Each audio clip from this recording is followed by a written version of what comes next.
everyone, and welcome back to my sewing room. If you're new, my name is Diane and I like to share with you the stories of the quilts that I make.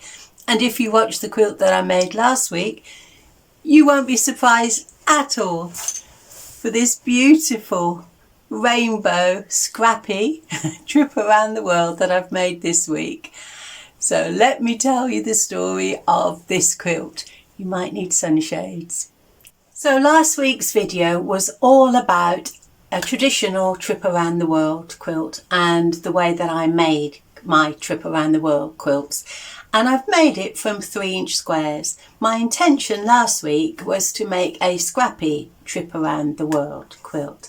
I have issues with making scrappy quilts because my mind wants to put things in an order that it's happy with. So anyway, I started making this scrappy trip around the world and I was pulling all of my 3-inch squares from my processed box, and there wasn't enough to make a complete quilt from that. So I started pulling out smaller pieces of fabric that I had left over in my stash from previous projects. And as I made that selection, it suddenly dawned on me that I had quite a lot of Bethany Salt's fabric left, all different fabric lines, but all the same designer. And there was enough almost to make the complete trip around the world in those fabrics. And so I put all of those together and I made a trip around the world. Quite a few of you have said that you enjoyed that method and you wanted to give it a go. And so this week I've made another trip around the world quilt using the same method, obviously with lots of bright colours this time, a truly scrappy quilt. There wasn't enough again from my 3-inch box to make the whole quilt, so I did pull from my stash the smaller pieces of fabric. I will own up and say I did buy some yardage for one of the colours. Can you guess what colour it is I was short of?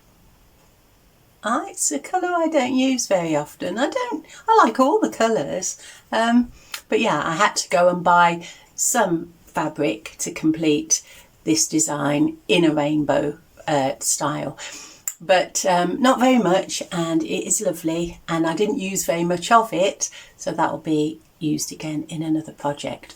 But let me explain how I put my quilt together and how I make my fabric selection so that you're not left at the end of the project with all the same scrappy colours in one area of the quilt.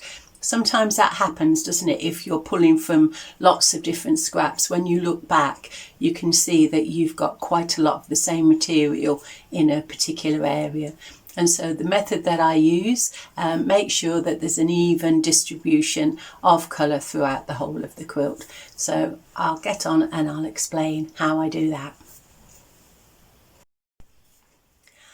So last week's quilt measured 63 inches square when it was finished, and I really think that's a useful size to have. It's good for a bed topper or throw, and so I wanted to make that size again. And the way I construct my trip around the world quilts is in 4 quadrants. So I have a top left, top right, bottom left, bottom right, and then I have sashing that fits them all together. So each of these quadrants are 12 3-inch blocks across, 12 3-inch blocks down, and then you have the sashing that joins those together, those quadrants, and they're just one row of blocks, so 3-inch across and 12 blocks down. And so you put all of those together, and when that's complete, it's a 63-inch quilt. And the nice thing about putting it in quadrants is that the colours, the fabric choices that you've made will be in those 4 areas. So they'll be all around and there won't be one particular clump anywhere.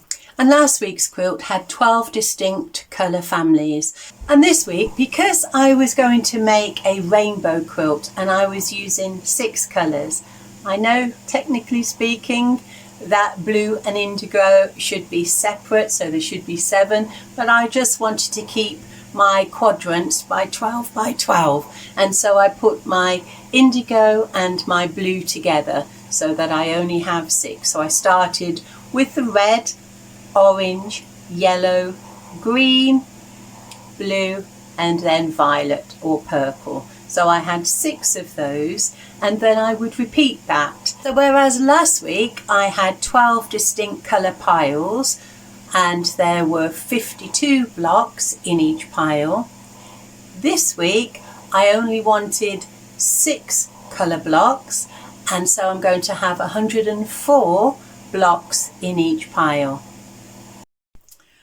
Oh, sorry about that. I've tried putting the fan on, but it's making a terrible noise. So open the door, sunglasses off, we'll see how we go in this heat. And so you could definitely make this quilt a larger quilt just by extending the 12 by 12.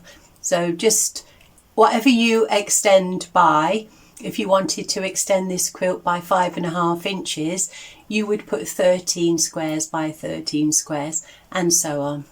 And don't forget the sashing strip, so that would be 13 squares by 13 squares, so you would have 26, and then you would have that sashing, so that would be 27. So once I'd made up my mind that I was going to make a rainbow quilt and there was going to be those 6 colour families, things become much easier. So I looked in my 3-inch processed square box. Like I say, there wasn't enough to make a whole quilt. So because it's scrappy, I could look into my fat quarter bundles or the smaller pieces of fabric that I had left over, and I knew that I could cut those up into random squares as long as there was a minimum of 4 of each colour. That's all I was interested in, because I'm going to be working in 4 strips at a time, sewing them together. So I just wanted to have 4 blocks that was as close as possible, identical I use, but as close as possible in colour to put in this scrappy quilt. And so I started with this beautiful green, which was a leftover fat quarter, and I'd had that again for quite a while, and it's such a vibrant colour. I found it quite difficult to use. There wasn't enough to put together in a bigger quilt. But in a scrappy quilt, I thought that would work really, really well. And so I took that as my inspiration for my greens, and then I looked to see what else I had. So I made some room on my cutting table, and I set out to put 26 groups of 4 blocks together. Sometimes I would have a larger piece of fabric that I wanted to use in this quilt, and so I would put that all out still in blocks of 4, and then later, as I introduced odd smaller pieces, perhaps only 4 blocks, then I would add that to the pile and make sure that it was distributed around. So if you have a look on the table now, you can see that I have 26 blocks of green, and there are 4 in each of those. And so some are lighter, some are darker. And so I took some of the lighter ones and placed on top of a darker shade, and so it was distributed. So I went from light to dark, and fabric designs were spread around, and so that when the pile all came together and I had 104 blocks on top of each other, there was a sandwich of 4 of the same fabric all the way up in that little pile. And so I did that first of all with the greens, and then I moved on and I did the same thing with all the colours, making sure that there was a good distribution.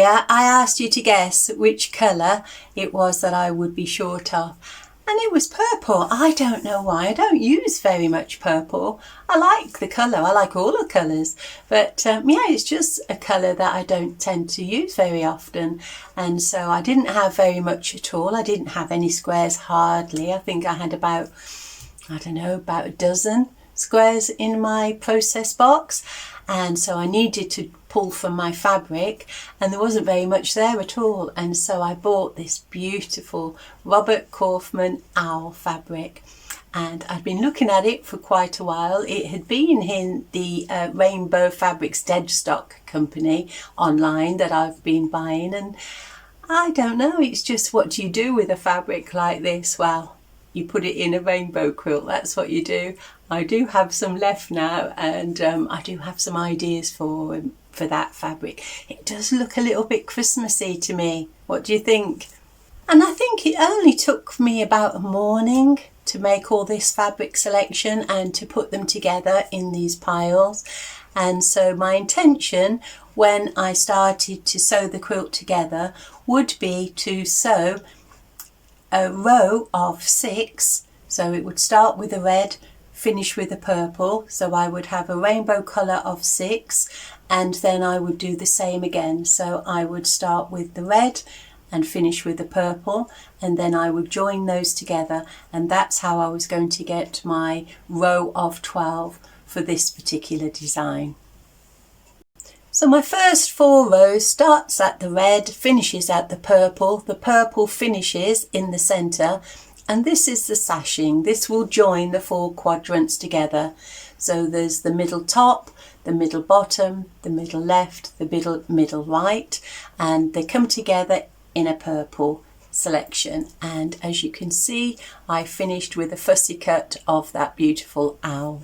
And so to use this method and not get into a mix-up with the diagonal lines of colour, you need 2 things really. You need somewhere to display or to hold your completed strips. So I'm lucky that I could put them on my design wall behind me. And you also need a workstation that you can leave out all of your blocks undisturbed. And so I always worked in 4 rows. So if I came to sit down and do some sewing, I would always start with a colour that I finished on the design wall. I would look and see what the last block was. So I knew that was the colour that I would start my next row on. And then I would just work to the right all the time. And so I would make 2 rows of 6 and put those together. And so you can see here with the sashing that all I'm going to do on my next row would be to start on the purple, and my next 2 rows on the top would go each side of that sashing, and then on the bottom they would go each side of the sashing again, but they're flipped over.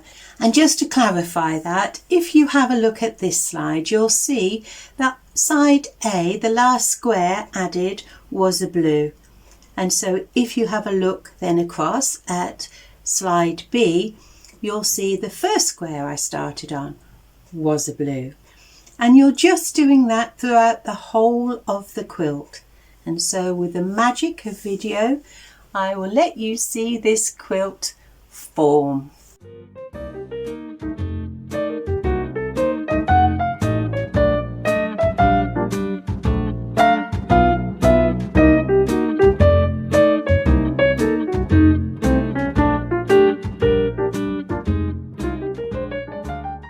And because I'm only pinning on the design wall and I'm not sewing those rows together, if I do want to swap any of those colours out, it's quite easy to do that in those piles of colours. Remember, they're in sets of 4. So sometimes I would think, oh, there'll be quite a few on the diagonal touching each other of the same fabric, and so it was quite easy for me just to take a dark, say, of those 4 and swap them from the same pile with a lighter one. There was something I did change.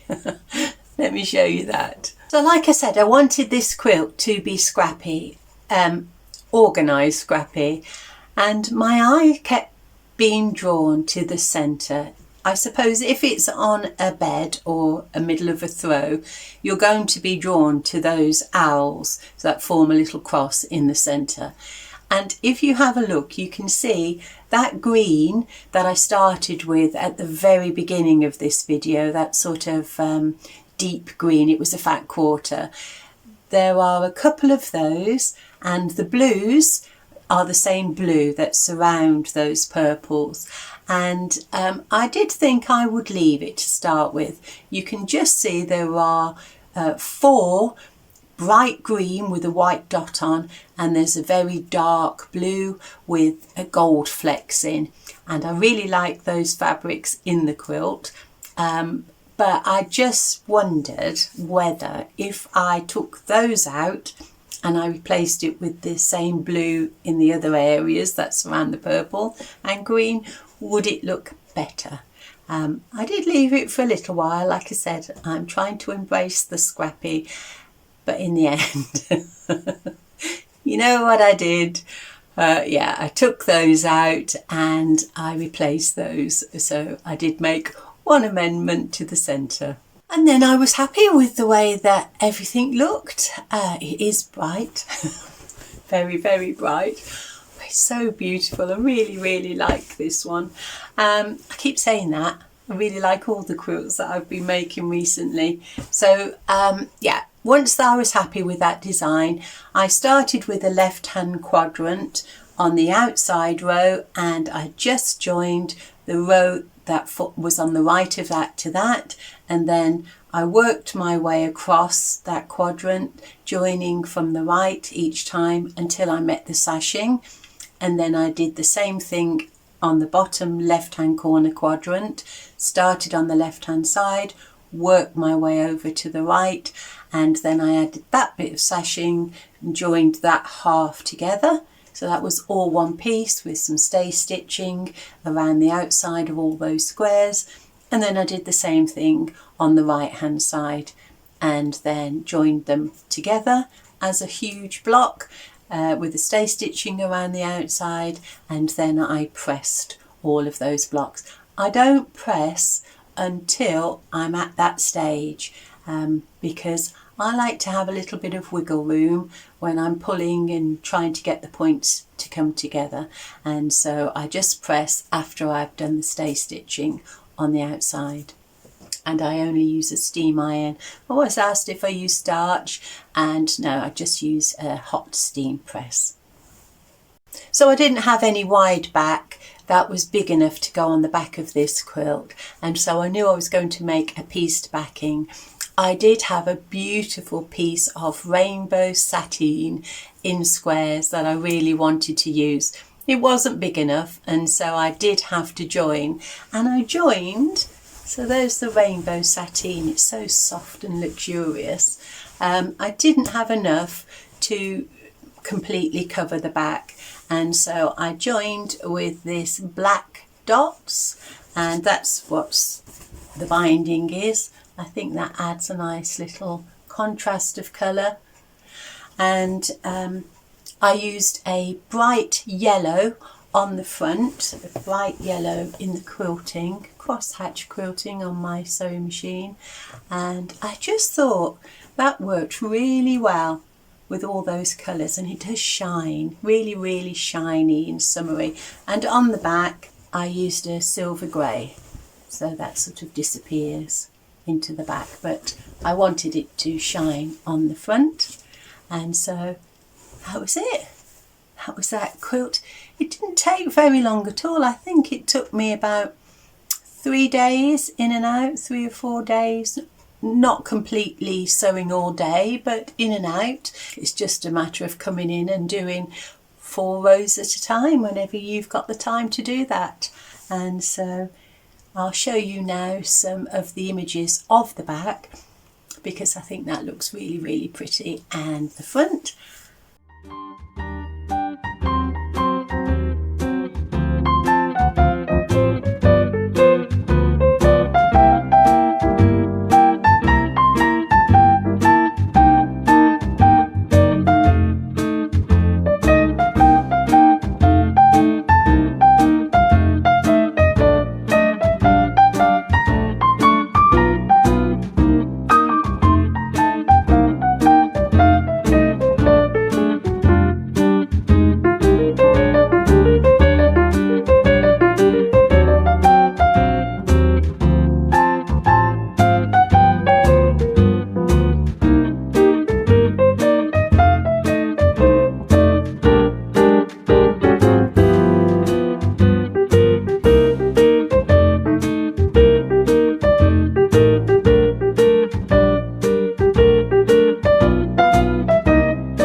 quilt for this week. I'm going to put this one in my shop. I haven't got room. I'm not a quilt collector, I have said before, but I don't keep a lot of quilts in the home, and so I hope someone somewhere will enjoy all those big, bold, bright colours. And that's it for this week. That's the story of this quilt, and I will see you again soon. I'm going to finish this little Project Linus one, I think. So that's next week's. The rainbow is this week's. If you're in your sewing room, enjoy every stitch, and I'll see you again soon. So thanks very much for watching. Bye.